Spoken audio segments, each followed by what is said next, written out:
Hello साथीहरू, के गर्दै हुनुहुन्छ? सन्चै हुनुहुन्छ होला।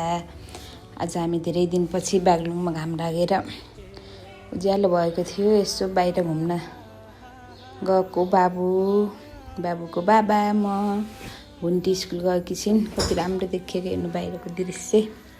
राम्रो खातिर यसो जाने काम थियो, ब्याङ्कमा काम थियो थोरै। ब्याङ्कमा गएर ब्याङ्कको भिडियो चाहिँ हालेनौँ, खिच्न पाइएन। बाबु यताउति गरेर अनि त्यसपछि हामी यसो नानीको स्कुलमा गयौँ। कति राम्रो बनाउनु भयो रहेछ। म धेरै पछि गएको नानीको स्कुलमा।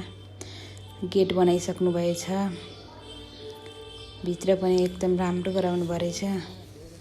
यसो सरहरूलाई भेटौँ, नानीको नयाँ क्लास हेरौँ भनेर स्कुल पनि कस्तो राम्रो सफा राम्रो बनाउनु भयो रहेछ। म धेरै पछि गएको नानीको स्कुलमा। अनि त्यसपछि एकछिन बस्यौँ, सरहरूसँग भेट भयौँ। फेरि नानी स्कुलमा आज कार्यक्रम रहेछ कि जाँदा बित्तिकै खाजा दिनुभयो। हामी फेरि खाना खाएर गएको थिएँ। अनि नानीलाई खाऊ भनेर दियौँ।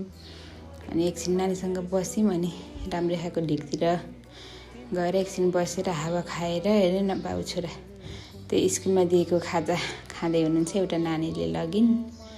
अनि हावा खाएर बसेर हामी घरतिर फर्क्यौँ।